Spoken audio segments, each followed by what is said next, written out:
well. I'm well. Despite that result last night, I'm putting a smile on my face, enjoying what is going to be a cup final day tomorrow. I'm a big FA Cup man, so I'm looking at that. Right. Thinking what a nice weekend it's going to be. Weather's good.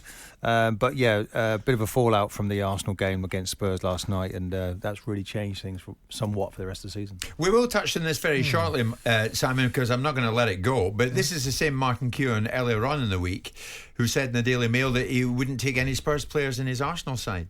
So I'm only saying... We will evaluate that. I'm only saying... I'm being very supportive. I didn't want any of those players reading that I would rather pick somebody else. I think we know who might now. No. I was always being supportive of the team. Jim, 10 weeks ago, I said that Spurs were favourites, and everyone thought I was crazy. Yeah, this is a really good Spurs team that went to Liverpool. That wasn't just for that reason, though, was it? The people thought you were crazy. No, but for other reasons. They put together some good players there. I like the manager. Bad news, really, when you think about it, because I think that Conte then stays at that football club. If they make it into the Champions League, he stays there, and that is not good news for Arsenal. Yeah. You see it last night, Simon. I mean, it was so one-sided, it was ridiculous. Do you think momentum now will take Spurs over the line? I think it will help Leeds United in their plight, because they've got to play Burnley on the weekend, and if they had lost that game, Tottenham, they would have had nothing to play for. So I think it helps Leeds in their plight, overcoming the obstacles. But going back to your question, yes and no. Arsenal's gift is it's still in their own hands. The challenge that they've got is they've got a Newcastle team that's playing in front of their own fans, and perhaps they've got want to send everyone off with a cheerleader mentality. And then they've got Everton that might have something to play for, whereas Tottenham's two games are littered with a situation where they're a better team than Burnley, and of course Burnley have jeopardy, and Norwich are just poor, but they might be giving you a swan song and a passing little wet sort of wave at the Premier League by doing something meaningful for once this season. So with all that in mind, neither one of those, I still think there's a distinct possibility it's Arsenal's gift, because they are in the box seat, they have control of their own destiny. Neither one of these sides are the finished article, so you never know what you're going to get. It's not a Forrest Gump mentality where you never know what you're going to get, but they're not good enough right now to be able to bank on the fact that you could forecast the outcomes of the next two games. Because I think the changes though that they made in that transfer window, Kulusevski coming in, Bentancur, but they got proper players. But with respect, they got beat by Brighton, which is I'm not suggesting that Brighton should be ridiculed, but Tottenham got beaten by Brighton 2 or 3 weeks ago, and if they hadn't lost that particular game, they'd be in charge of their own destiny. Yeah, but their results have been absolutely... They've been more consistent than Arsenal. But in the middle, my point is, in the next two games, neither one of you or I can sit here and say, I'll bet my house on one of these sides winning both of them. 2 teams in the bottom 4. 2 teams in the bottom 5. I think you've got to be delighted that their fixtures have fallen that way. Of course you have, but here's the flip side of that. You're playing sides that actually have something to play for.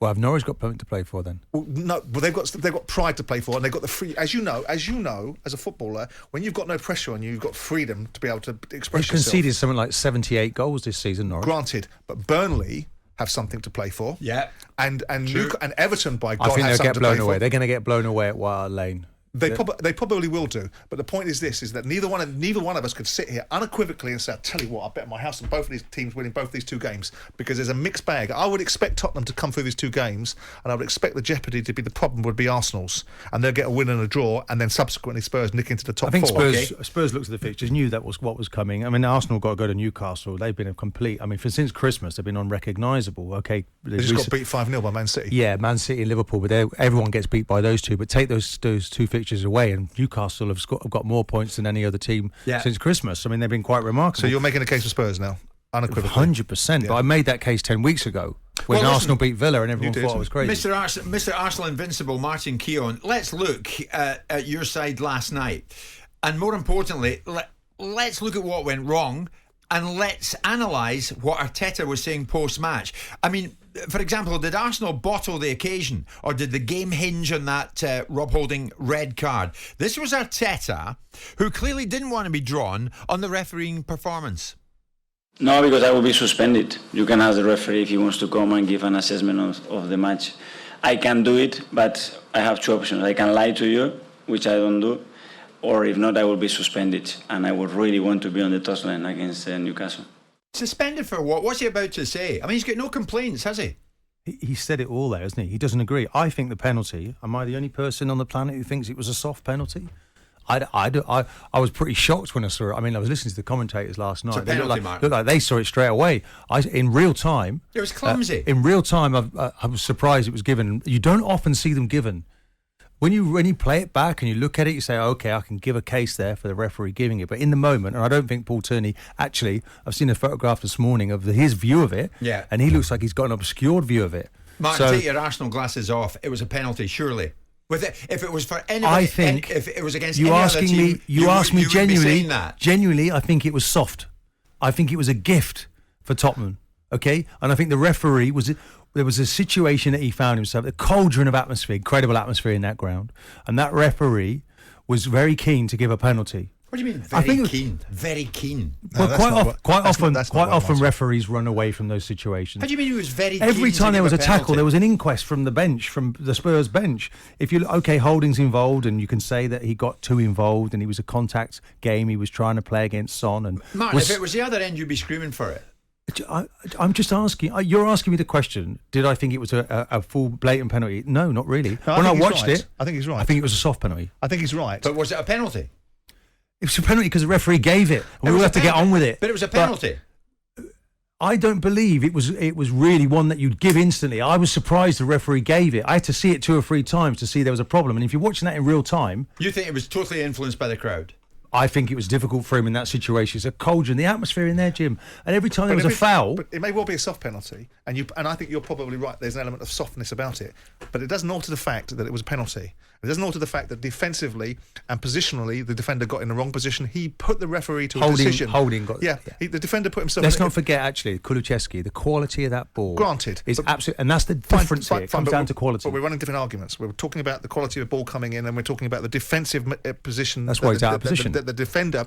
That may well be the case, but the defender put the referee to a decision, and the referee and the support mechanisms behind him, VAR, came to the same conclusion. I don't disagree that there's an element of softness about it, but you might be judging that by standards that you would like to see, rather than the standards that are really existing in football, that there are a lot of penalties that are soft.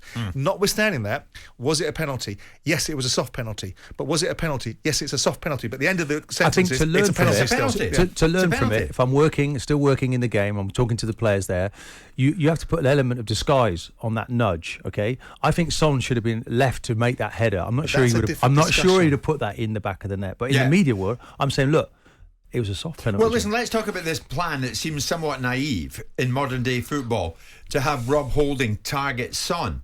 Now, what was that all about? Don't you think Son targeted Holding? Don't you think he decided to park himself on that side of the pitch?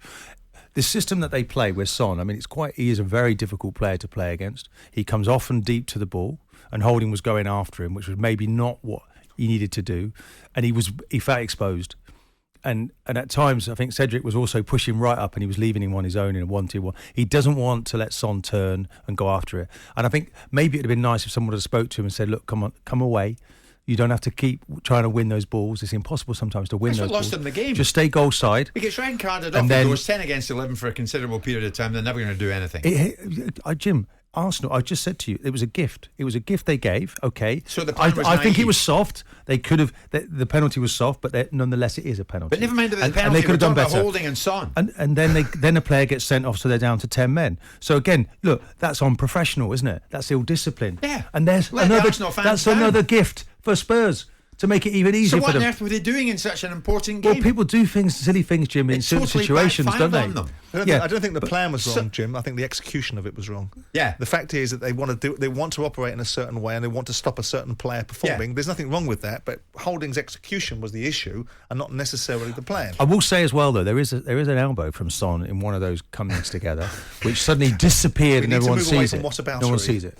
We will talk about that, but Martin, answer me this. I mean, sadly, you weren't on the pitch last night, because I would have thought you would have done it. Why did no one get a hold of Holding and say, listen, watch here, you're on the edge. For God's sake, don't be rash. You'll get sent off. Why? There are mature players in that Arsenal side. Why did Xhaka or somebody not go over to him and say, watch what you're doing? I get what he was trying to do, but the second incident where the arm comes in, there's no need for that, because the ball is rising over the top, it's going through to the goalkeeper, and he tries to take Son out, and then he's down to 10 men. So, look, players do these things. I don't want to hang him out here on national radio. Why? Because I don't want to do that. Because at the end of the day, it's about how Arsenal now. Let his team down in a crucial game. Arsenal need to recover from this. They need to prepare for what is a huge game at the weekend. You've got to call it for what it is. Yeah, Gabriel is not available. Holding's not available. Ben White wasn't deemed to be fit enough to come on. So, that's another aspect for the second goal, and the marking from that was really shoddy. But we get nothing from looking back at that now. We have to learn from it. So what would you say to Holding this morning? If you don't want to call him out, what would you say to him? I would say to him, learn from it. Make sure you don't do it again. Too late. You become a contact defender. You'll get another opportunity, Jim. It's how you come back. Oh, I'm sure he's delighted. The Arsenal fans will be delighted about that. No one's delighted, Jim. What a big moment that was for both of these clubs last night. Holding let his club down. Jim, he's gone out there to do the best of endeavours in his job. He thought was right to do so. Where he's wrong is where he blatantly takes out Son for that second one. You honestly think Son targeted Holding? Well, he parked himself on that side of the pitch, didn't he? Because he thought, okay, I can exploit this area. I can come off the feet. I can turn and run at him. I won't get the same joy with Gabriel on the left because he's quick, he's strong, and he's played against him. And then maybe Holding's fallen into that trap. Jim White and Simon Jordan. Monday to Friday mornings from 10 on AM, on DAB, via the talkSPORT app and on your smart speaker. talkSPORT.